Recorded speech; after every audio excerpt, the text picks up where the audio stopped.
तो देखिए अब संजय ने कहा, हे भरतवंशी, अर्जुन द्वारा इस प्रकार संबोधित किए जाने पर भगवान श्री कृष्ण ने दोनों दलों के बीच में उस उत्तम रथ को लाकर खड़ा कर दिया। अब देखिए अर्जुन किसको कहते हैं, भगवान श्री कृष्ण को, कि दोनों सेनाओं के मध्य जैसे हम हैं, तो ये सब ये करके यहाँ पे आए थे। तो यहाँ पे यही चीज कौन बता रहा था, संजय धृतराष्ट्र को, कि हे भरतवंशी, ठीक है, मतलब राजा थे ना, हाँ, तो वही कहते हैं, हे भरतवंशी, अर्जुन द्वारा इस प्रकार जो भगवान श्री कृष्ण से कहे संबोधित किए जाने पर भगवान श्री कृष्ण ने दोनों दलों के बीच में लाकर रथ को क्या किए, खड़ा कर दिए, रथ को लाकर खड़ा कर दिए। अब इनका तात्पर्य सुनिए।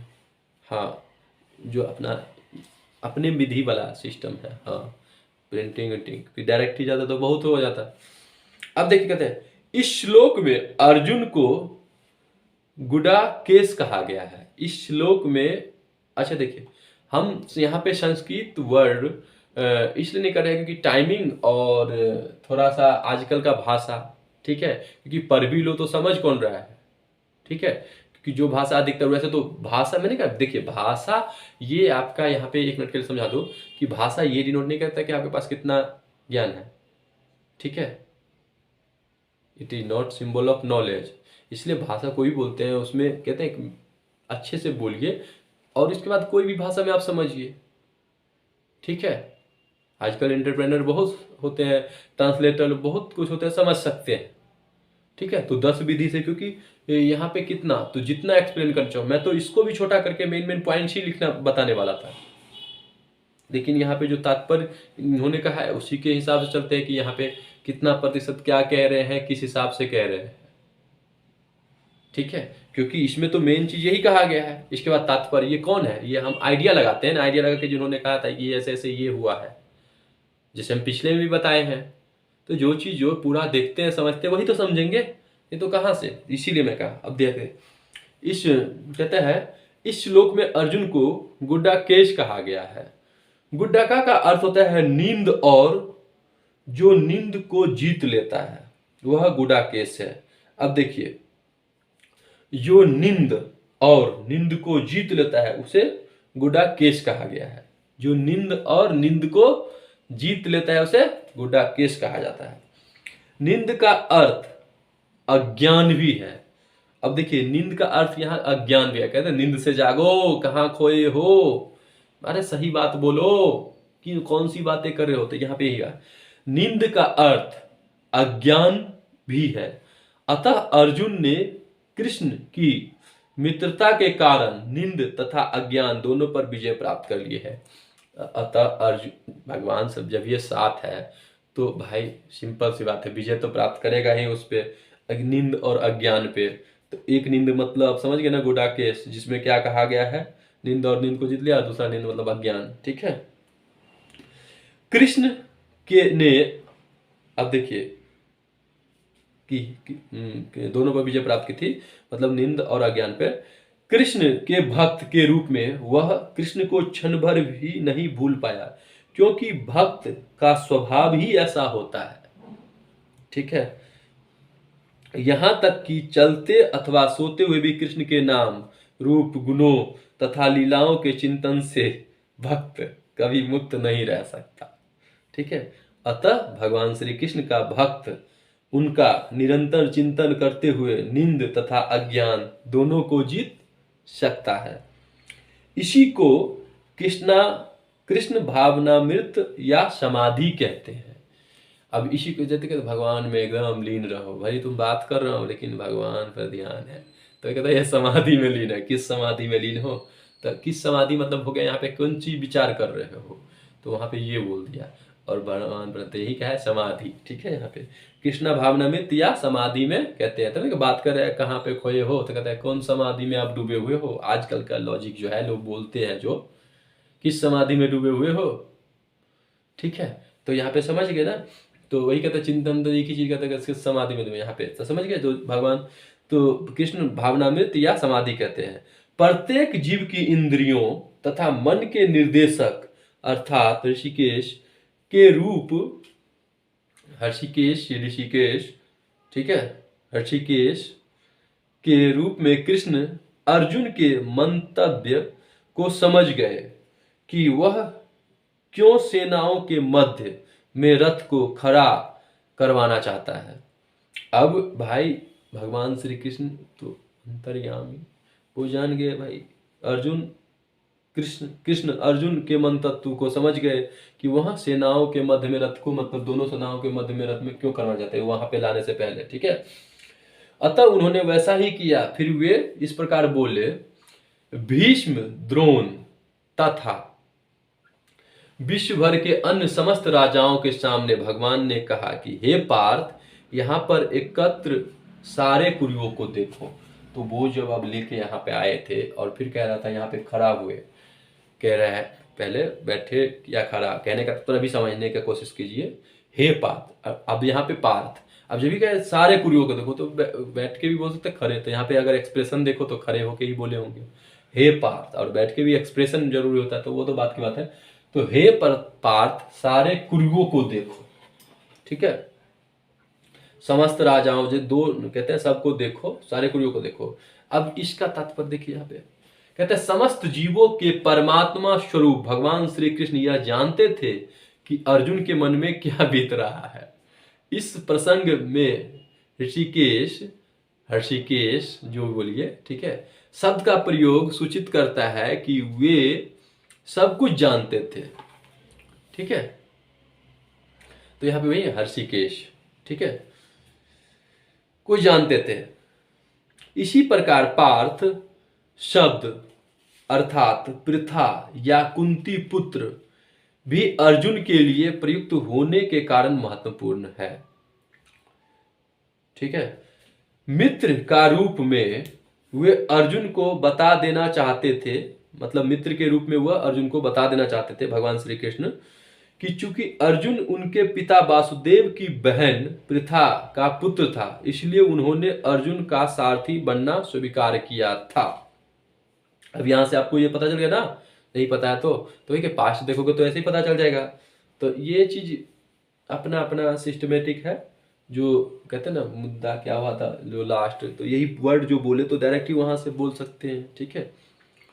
किंतु जब उन्होंने अर्जुन से कहा कुरुओं को देखो कहा, तो इससे इनका क्या अभिप्राय था?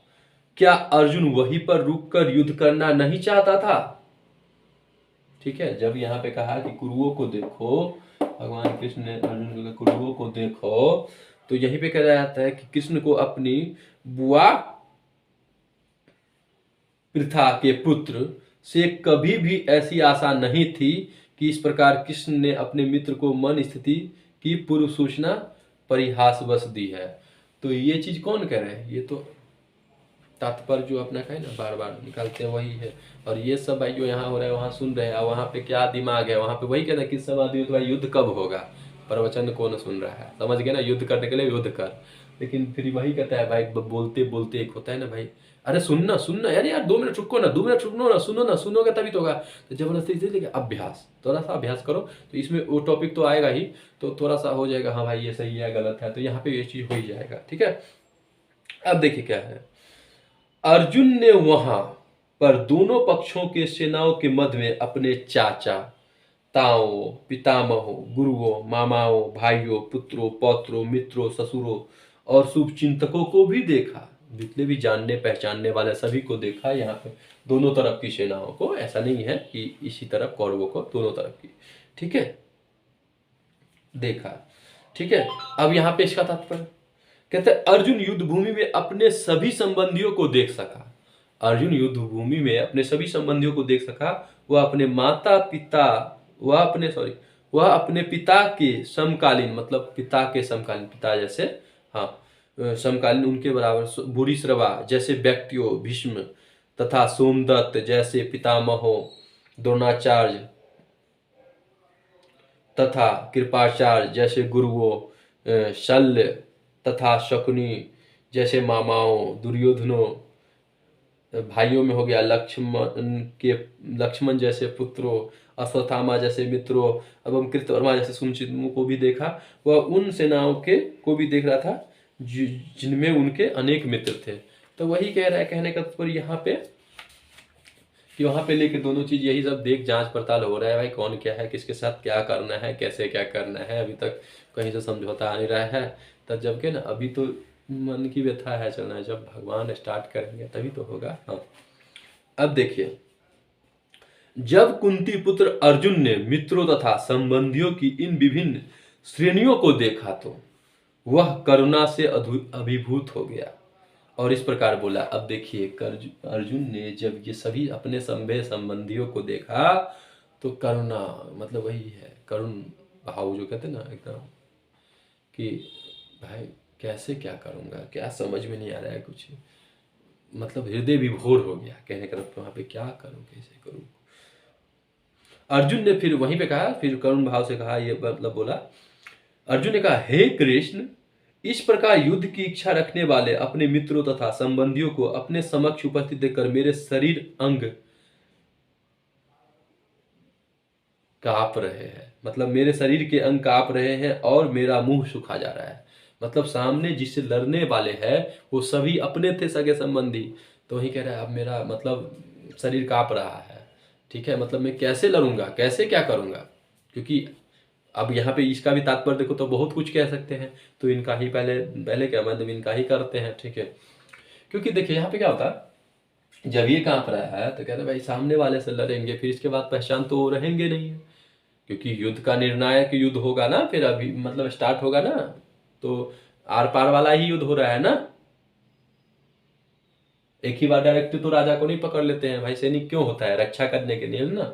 अगर रक्षा को बोले तो ऑटोमेटिक बच जाएगा, तो ये तो होता नहीं है। तो जो उसके फेवर में है वो सब आगे आता है, तो उस सबको तो भाई तभी कहते हैं हटना ही पड़ेगा। तो उस सब जब उसकी रक्षा कर रहा है, जानता है, मतलब कहते हैं सब अपना अपना बुद्धि लगाता है, अपना अपना तर्क लगाता है कि हम ही सही है, कहने का तात्पर्य। तो यही चीज यहाँ पे अपना तात्पर्य समझाए, कहने का तात्पर्य यथार्थ भक्ति से युक्त मनुष्य के सारे सद्गुण रहते हैं जो सत्पुरुषों या देवताओं में पाए जाते हैं, जबकि अभक्त अपनी शिक्षा तथा संस्कृति के द्वारा भौतिक योग्यताओं में चाहे कितना भी उन्नत न क्यों न हो, इन ईश्वरीय गुणों से विहीन होता है। अतः स्वजनों, मित्रों तथा संबंधियों को युद्धभूमि में देखते ही अर्जुन उन सबों के लिए करुणा से अभिभूत हो गया। ठीक है, जिन्होंने परस्पर युद्ध करने का निश्चय किया था, जहां तक उसके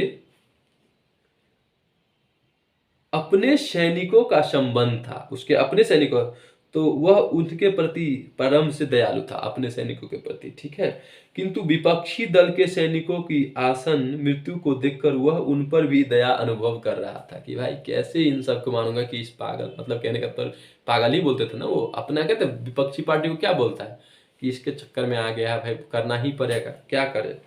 तो वही दया विभोर हो रहा था, अनुभव कर रहा था। और जब वह इस प्रकार सोच रहा था तो उसके अंगों में कंपन होने लगा कि कैसे क्या करूंगा, और मुंह सुखा जा रहा था। ठीक है, उन सबको युद्धाभिमुख देखकर उसे आश्चर्य भी हुआ। प्रायः सारा कुटुंब अर्जुन के सगे संबंधी उससे युद्ध करने आए थे। मतलब कहते हैं प्रायः लगभग, मतलब प्रायः सभी जितने भी सगे संबंधी सब उनसे लड़ने आए हैं। ठीक है, यद्यपि इसका उल्लेख नहीं है, वही कहना ना आपने, किंतु तो भी यह सहज अनुमान लगाया जा सकता है कि न केवल उसके अंग कांप रहे थे और मुख सूख रहा था, अपितु वह दयावश रुदन भी कर रहा था। अर्जुन के में ऐसे लक्षण किसी दुर्बलता के कारण नहीं, अपितु हृदय की कोमलता के कारण थे।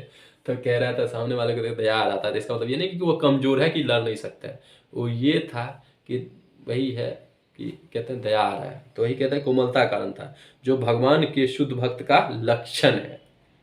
ठीक है, ठीक है, जो भगवान के प्रति अविचल भक्ति रखता है उसमें देवताओं के सद्गुण पाए जाते हैं, देवताओं के सद्गुण पाए जाते हैं। किंतु जो भगवत भक्त नहीं है, उसके पास भौतिक योग्यताएं ही रहती है जिनका कोई मूल्य नहीं होता है। अब जो कहते हैं जो विशुद्ध भक्त नहीं, मतलब जो एकदम शुद्ध भक्त नहीं है, उनके पास भौतिक योग्यता ही होती है और कोई मूल्य नहीं होता है इनका। ठीक है, इसका कारण यह है कि मानसिक धरातल पर मंडराता रहता है और ज्वलंत माया के द्वारा अवश्य ही आकृष्ट होता रहता है। अब देखिए यहाँ पे वो जो कह रहे थे अर्जुन कि भाई मेरा मुंह, जो सगे संबंधी को देखे थे, ये तो वैसे कहे ना तात्पर्य, जो सगे संबंधी को देखे तो मेरा शरीर कांप रहा है, मेरे रोंगटे खड़े हो रहे हैं, मेरा गांडीव धनुष मेरे हाथ से सरक रहा है और मेरी त्वचा भी जल रही है, क्या करूं मुझे समझ में नहीं आ रहा है। कहने का तात्पर्य ये, शरीर में दो प्रकार के, अब यहाँ पे इसका तात्पर्य समझिए, शरीर में दो प्रकार के कंपन होते हैं और रोंगटे भी दो प्रकार के से खड़े होते हैं। ऐसा या तो आध्यात्मिक परम आनंद के समय या भौतिक परिस्थितियों की आध्यात्मिक भय उत्पन्न होने पर होता है। एक तो जब आध्यात्मिक परम आनंद लीजिएगा तब आपका होगा, और जब जो है आपका भौतिक जो है भय मतलब डर उत्पन्न होगा तब होगा।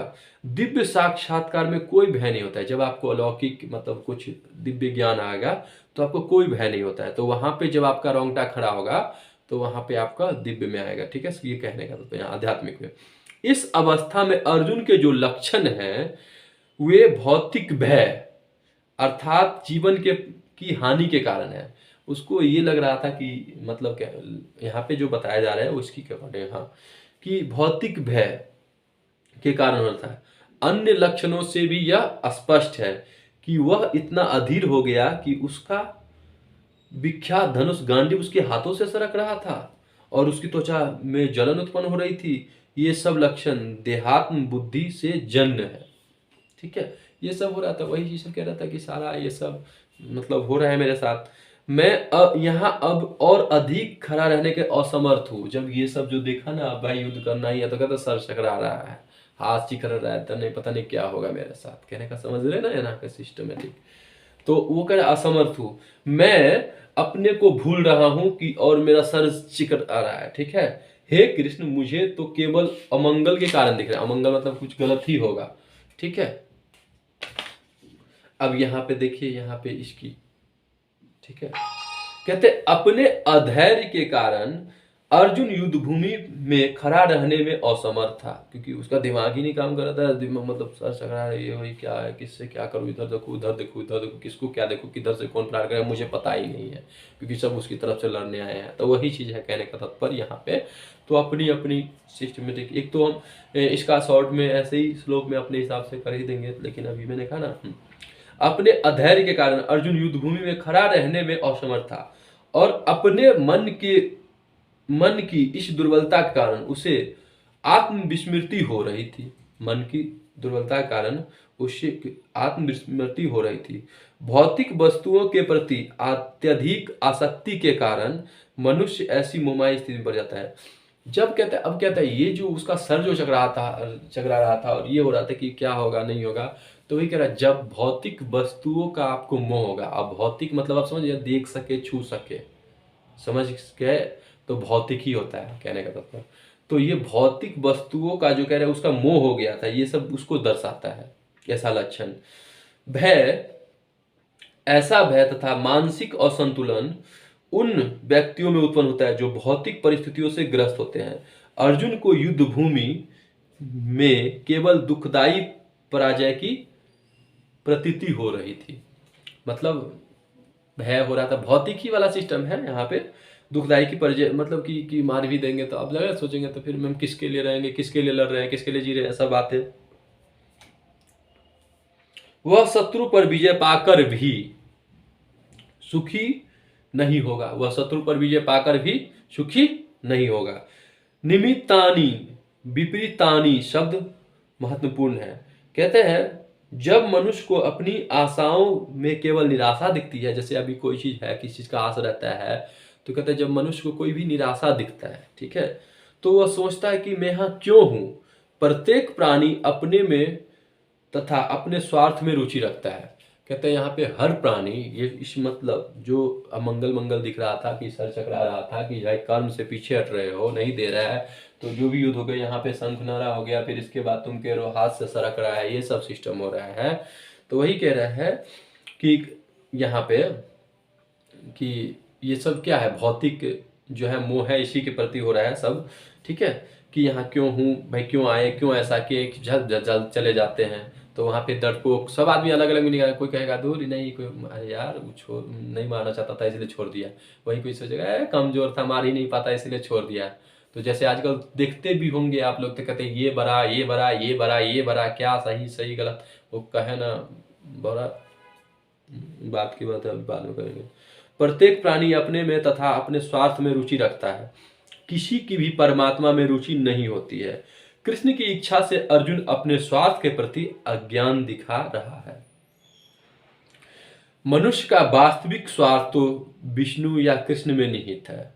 मतलब बद्ध जीव इसे भूल जाता है, मतलब जो भी कहते हैं इंसान जो है ना, इसे भूल जाता है, इसलिए उसे भौतिक कष्ट उठाने पड़ते हैं। ठीक है, अर्जुन ने सोचा कि उसकी विजय केवल उसके शोक के कारण बन सकती है। ठीक है, शोक के कारण बन सकती है। फिर कहते हैं हे कृष्ण, यहाँ पे कह रहे हैं, तात्पर्य हो गया, अब कह रहे हैं यहाँ पे हे कृष्ण, इस युद्ध में अपने ही स्वजनों का वध करने से न तो कोई मुझे अच्छाई दिखती है और न ही इसमें मुझे कोई किसी प्रकार की विजय, राज्य या सुख की इच्छा ही रखता हूँ। इस प्रकार की विजय से कुछ राज्य या सुख की, कि भाई अपने सगे संबंधी को मार के हमें क्या राज्य की सुख लेना चाहिए। ठीक है, ये सब।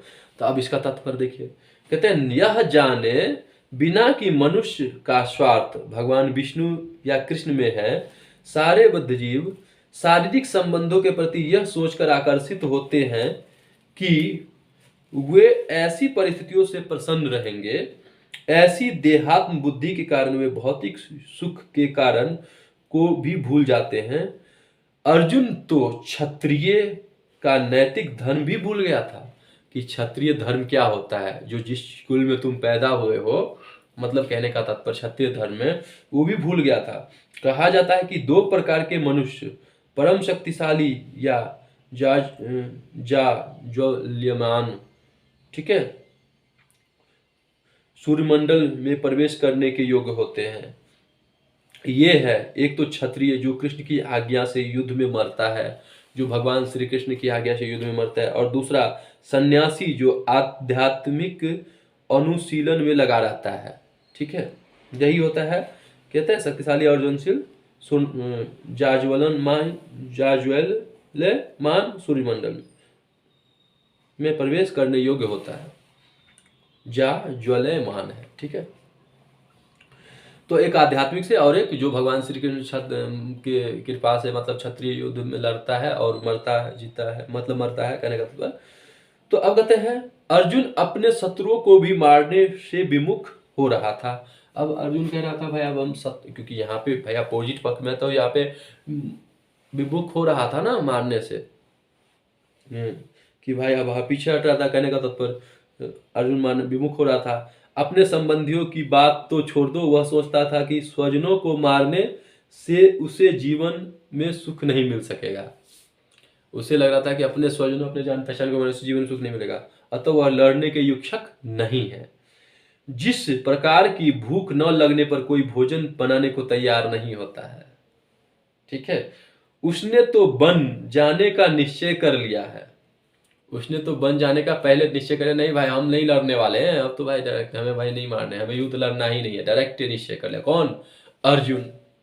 ठीक है, तो अब भूख लगा है, कहने को तो खाना, कहते हैं भूख नहीं लगा नहीं बनाएंगे। अब तो वही कहते हैं जो अपने स्वार्थ के लिए फिर वहां पे सिस्टमेटिक हो जाता है ना। फिर दूसरे क्या होता है फिर, लेकिन यहाँ पे आता है कर्म, एक चार है तो चार कर्म, मतलब चार लोग हैं तो सबका अपना अपना कर्म होगा ना, कहने का तात्पर्य। लेकिन सब यूनिटी बनाता है, उसी हिसाब से सब अपना अपना बांधता है ना टाइम। तो जब यहाँ पे हम इसकी दृष्टांत कर रहे हैं, दृष्टांत में उदाहरण, इसलिए तात्पर्य जो भी हो, जिस प्रकार भूख न लगने पर कोई भोजन बनाने को तैयार नहीं था, उसने तो बन जाने का निश्चय कर लिया है। जहाँ वह एकांत में निराशपूर्ण जीवन काट सके, संकट कहता हूँ, जीवन काट सके। किंतु क्षत्रिय होने के नाते उसे अपने जीवन निर्वाह के लिए राज चाहिए। लेकिन कह रहा है किंतु क्षत्रिय है तो इसके लिए इसको अपने जीवन निर्वाह के लिए क्या चाहिए? राज्य चाहिए। क्योंकि क्षत्रिय कोई अन्य कार्य नहीं कर सकता है। किंतु अर्जुन के पास राज्य कहाँ है? अर्जुन के पास राज्य है कहाँ? उसके लिए तो राज्य प्राप्त करने के लिए एकमात्र अवसर है कि अपने बंधु बांधवों से लड़कर अपने पिता के राज्य का उत्तराधिकार प्राप्त कर सके, जिसे वह करना नहीं चाह रहा है। अब ऐसा परिजनों का मतलब सिस्टमेटिक देखा सब अपने, तो इसलिए वह अपने को जंगल में एकांतवास करने की निराशा का एकांत जीवन बिताने का योग्य समझता है। अब तो यही सब जो ये वही है यहाँ पे कि कौन रखेगा कि अपने स्वजनों को ये सब ऐसा करके। तो जब यही सब जब मतलब ये सब देखा था भगवान को तो पता चल रहा था कि क्या सब है। वही पे कह रहा है, हे गोविंद, हमें राज सुख अथवा इस जीवन से क्या लाभ? क्योंकि जिन सारे लोगों ने के लिए हम उन्हें चाहते हैं वे ही इस युद्ध भूमि में खड़े हैं।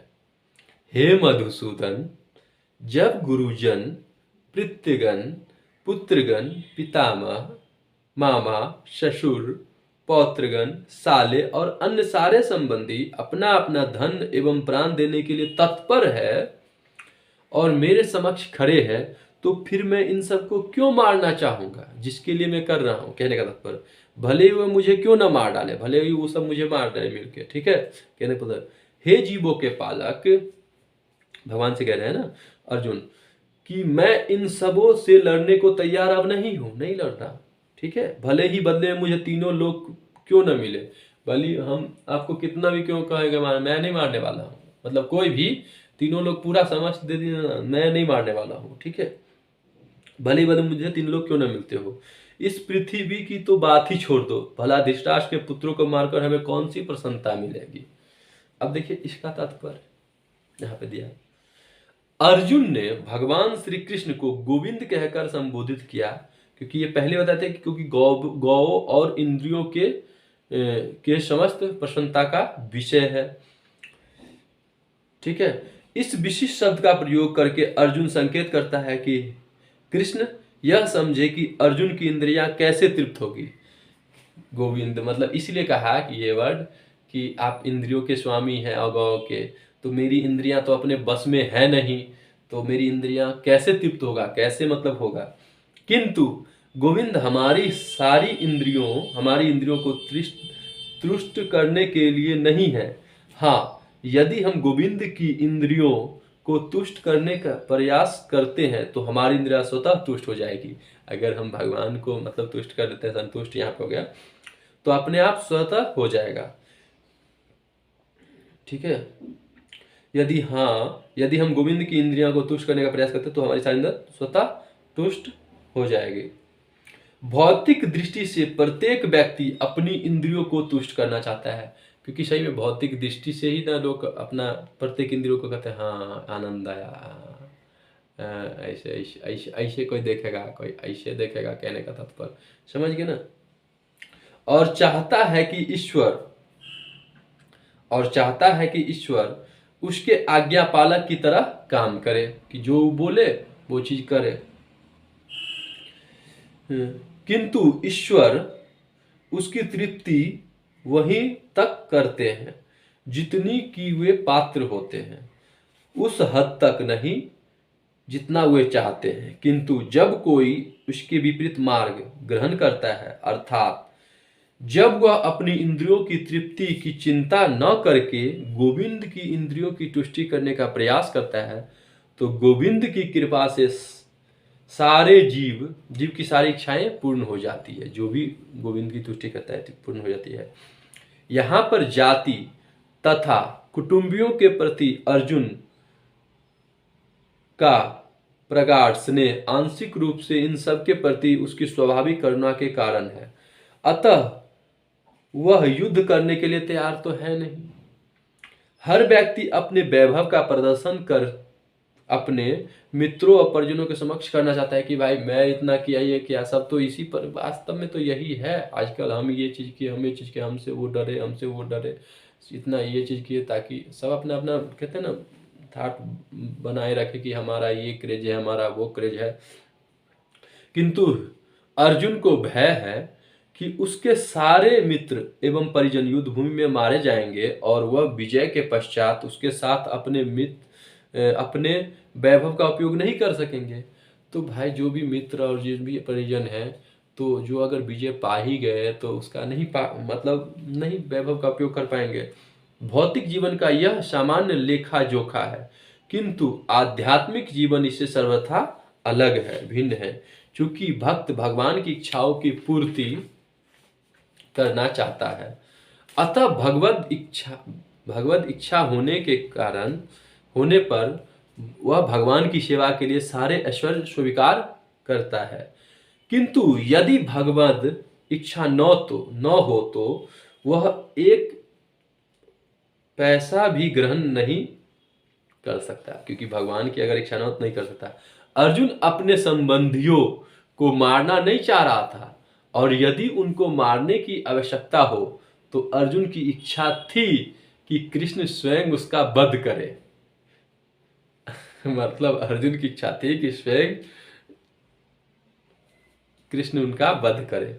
इस समय उसे यह पता नहीं था कि कृष्ण उन सबों की युद्ध भूमि में आने के पूर्व ही मतलब सबको मार चुके थे भगवान श्री कृष्ण, और अब उसे निमित्त मात्र बनना था। किसको? अर्जुन को। ठीक है, इसका उद्घाटन अगले अध्यायों में होगा। अब देखिए, इसका उद्घाटन मतलब ये चीज अगले, तो देखिए ना, पहले भविष्य बता दिए, मतलब भविष्य नहीं, मतलब पढ़े हैं पहले से, तभी तो वहां पे दो ही लाइन में 4 लाइन में हम चले जाते हैं। लेकिन कहते हैं ना जैसे तात्पर्य वैसे करके, तो इसीलिए आजकल लोग जो कहते हैं ना कि हर में अपने अपने कुछ तत्व दे देते हैं, तो इसी के अकॉर्डिंग डिटेलिंग जो करते हैं ना, तो ऐसा होता है। तो सब अपना अपना मत देते हैं, तो इसलिए कोई इनको महान, कोई इनको महान, कोई इनको, जो इसमें जो दिखाता है ना उसी को महान मानते हैं। यही चीज हो रहा है आजकल, समझ गए? जो आजकल आप लोग देख रहे होंगे। हाँ, भगवान का असली भक्त होने के कारण अर्जुन अपने अत्याचारी बांधवों से प्रतिशोध नहीं लेना चाहता था, किंतु यह तो भगवान की योजना थी कि सबका वध हो। भगवत भक्त दुष्टों से प्रतिशोध नहीं लेना चाहते हैं, किंतु भगवान दुष्टों द्वारा भक्त के उत्पीड़न को सहन भी नहीं कर पाते। दुष्ट जो भगवान के भक्तों को अगर पिला देंगे तो यही भगवान सहन नहीं कर पाते। ठीक है, भगवान किसी व्यक्ति को अपनी इच्छा से क्षमा कर सकते हैं, किंतु यदि उनके कोई भक्तों को हानि पहुंचाता है तो वे उसे क्षमा नहीं करते। इसीलिए तो होता है, कहते हैं अपने पे आ जाता है तो कोई भी सह लेता है, लेकिन उसके चाहने वाले पर कोई आता है तो फिर देख लो फिर क्या होगा। यही है, इसलिए भगवान इन दुराचारियों का वध करने के लिए उद्यत थे, यद्यपि अर्जुन उन्हें क्षमा करना चाहता भी था। तो ठीक है, तो ऐसे ही है। तो नेक्स्ट जैसे है ऐसे ही करके जो भी होगा तो करते रहते हैं टॉपिक बाय टॉपिक, तो बड़ा आनंद आएगा। और वैसे हम एक और शॉर्ट भी बनाएंगे तो जिसमें समझ में आ जाएगा।